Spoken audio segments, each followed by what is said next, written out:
Salutare, prieteni! Clipul de astăzi este dedicat unui model foarte apreciat pe piața americană, dar nu numai acolo. Așadar, vedeta de astăzi este Chevrolet Camaro Z28. Mașina aparține clasei Pony Car, clasă ce își îndreaptă atenția către automobile relativ accesibile, cupeuri sau decapotabile care au un stil deosebit, dar și un pronunțat caracter sportiv. Astfel, Chevrolet avea să producă în această clasă modelul Camaro începând cu anul 1967. Mașina a fost asamblată de-a lungul a 6 generații până în zilele noastre, însă cu mașina din imagini avea să-și facă debutul triumfător. Această primă generație a rezistat în producție doar puțin, timp de 2 ani până în 1969, pentru că din 1970 Chevrolet avea să pună în fabricație un model nou și mai arătos și provocator. Dar haideți să vedem cum s-a născut legenda. Mașina este opera designerului Henry Haga, ce a desenat o mașină cu linii atrăgătoare, însă relativ clasice și comune în acea perioadă de timp. Ce a consacrat însă Camaro la început nu a fost designul, ci partea mecanică a acestuia. Formatul de construcție era și acesta clasic, obișnuit acelor timpuri, având motoarele montate în față longitudinal, iar transmisia era asigurată de puntea posterioară. Deși a fost produsă doar 2 ani, mașina a avut o paletă imensă de motoare în ofertă. Aceasta începând cu motoarele L26 de 3,6 litri cu 6 cilindri în linie și terminând cu L72 ZL1, ce avea numai puțin de 7 litri și un format V8 specific american. Sub denumirea de cod Z28, Chevrolet oferea o mașină, cum spuneau aceștia, gata să concureze pe circuit, aceasta fiind o ofertă de care puțini clienți însă auziseră ceva. Mașina avea o motorizare V8 de 4,9 litri și era astfel potrivită pentru populara serie de peste ocean, care era Transamul. Motorul oferit pe aceasta avea o caracteristică importantă, fiind suprapătrat. Probabil că vă întrebați ce înseamnă asta. Înseamnă că alezajul cilindrilor era mult mai mare decât cursa pistonului. La acest model, alezajul avea 101,6 mm, iar cursa doar 76,2 mm. Această construcție era un pic cam neobișnuită în lumea mașinilor de stradă, care de obicei au acest raport inversat.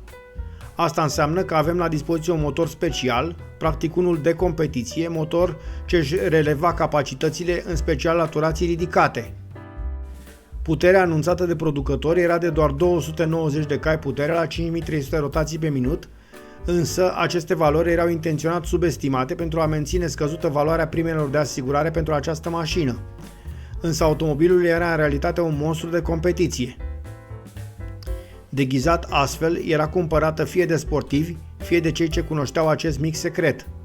Mașina venea cu o suspensie îmbunătățită și frâne pe discuri pentru puntea din față, iar transmisia cu 4 viteze, mecanică, avea rapoarte scurte de transmisie, fapt ce ajuta, oferind demaraje foarte puternice.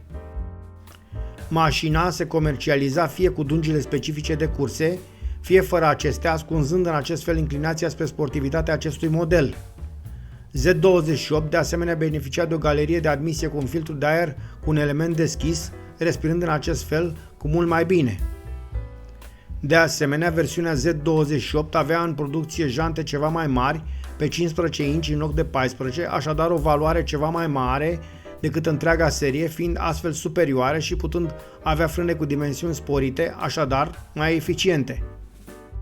Transmisia folosită pentru acest automobil a fost de asemenea foarte deosebită, fiind fie mecanică cu 3 sau 4 viteze, fie automată sau semi-automată cu doar 2 sau 3 rapoarte.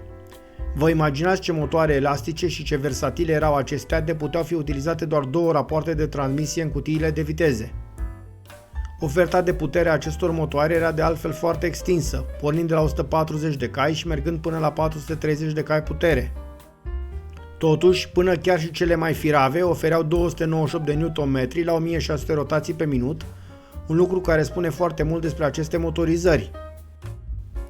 Alt avantaj al acestor mașini și care favoriza ținuta de drum și sportivitatea era și dimensiunea, și nu trebuie să uităm că aceste mașini erau relativ mici pe piața americană, fiind în mod practic mai scurte decât un Passat B6 european din ziua de astăzi.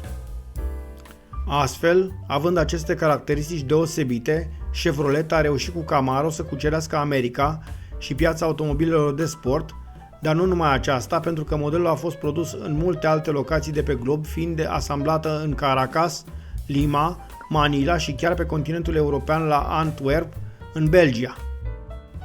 Concluzia: când un produs este deosebit, va fi căutat și dorit pretutindeni.